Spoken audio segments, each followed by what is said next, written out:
Good morning. Today is Tuesday, March 4th. This is Wake Up with KERA News, and I'm Andrew Garcia.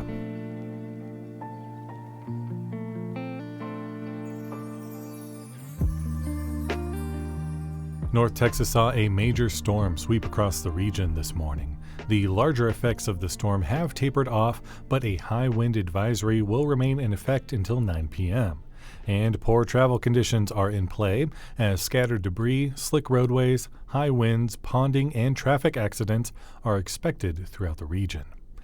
And speaking of weather, let's get into today's news. A federal layoff could affect how Texans get weather news.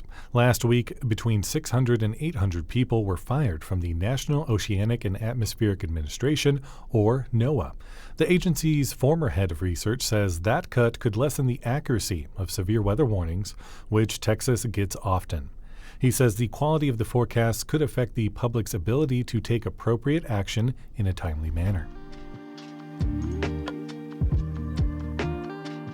Among the slate of bills the Texas Senate will consider, the K-12 Education Committee will consider a bill that allows parents to file grievances for districts for not complying with the DEI ban. The bill requires trustees to make sure grievances received by the board get prompt responses. It also allows parents to file complaints multiple times and have the right to appeal.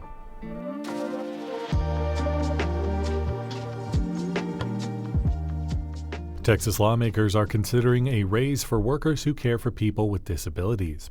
Budget proposals would raise their base wage to $12 an hour, up from the current $10.60. But providers say that's not nearly enough to fix the staffing crisis that is destabilizing the system. As KERA's Miranda Suarez reports, advocates warn they need a much bigger increase in the base wage to keep vital services running. It's Friday at Ability Connection in Irving, which means it's time for improv class.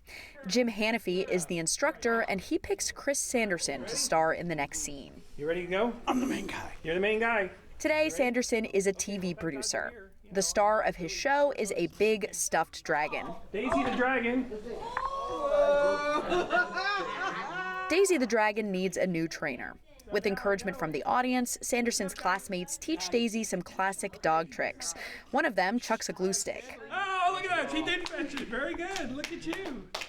Ability Connection is a nonprofit that runs this day program and some group homes. Those are small residences where people can get 24/7 care. Sanderson, today's TV producer, says improv is just one of his favorite parts about the program here. I like going on outings, and I like watching TV and reading, and I like doing projects down there and doing improv and doing music class. All of this is possible because of Medicaid. Organizations like Ability Connection offer disability services and Medicaid reimburses them.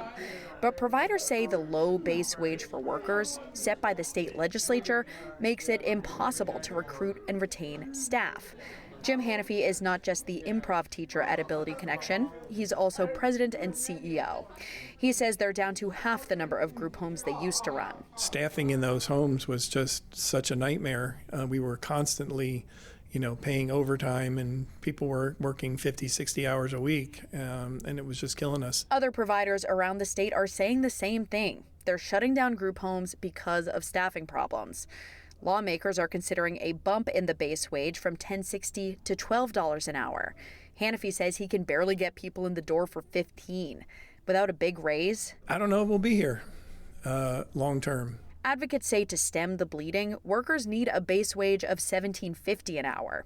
Group home worker LaWanda Williams told Texas senators at a recent hearing a raise would be an investment in her clients' quality of life. It is a testament to the value that we bring to those that we serve. Staffing is a problem outside of group homes, too. T. Oh, you gonna give us a smile. Elena Banks is at home in Hazlet, trying to get a smile out of her son, TJ. TJ is nonverbal and needs help with everyday tasks, including feeding, changing, even with some play activities, he would need hand-over-hand assistance. Banks relies on Medicaid to pay for an at-home care attendant for TJ, but she also has a hard time finding consistent help. Either they will no call, no show, or the rate of pay isn't enough. So they'll say they take the job, but then they may have found something else that pays more and they don't come back. Banks works full time, and she says scrambling to figure out last-minute care could put her job at risk. And she says it leaves TJ more isolated, with fewer opportunities to be out in the community. Back at Ability Connection, improv is done and day program participants are hanging out in a classroom. Marcus Bowden has been with Ability Connection for almost 20 years. When asked what he wants people to know about his program, give me a freedom to do what I want to do. He says it gives him the freedom to do what he wants to do. That was KERA's Miranda Suarez reporting.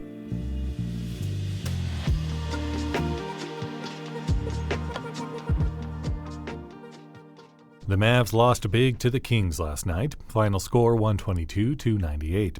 But that wasn't their only loss of the night, as Kyrie Irving left the game in the first quarter to a left knee sprain. Celebrate Mardi Gras this evening with a parade at Legacy West in Plano. From live music to mini king cakes, it's sure to be a good time. Find more information and other fun things to do at kera.org/calendar.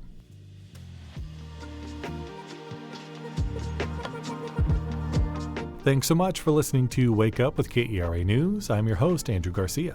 This show is produced and edited by Shardae White and Bekah Morr. For more news in your inbox, visit kera.org/wakeup.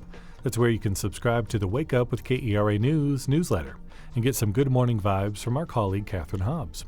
Connect with us on Facebook, Instagram, and TikTok at KERA TX. A biento. We'll see you tomorrow.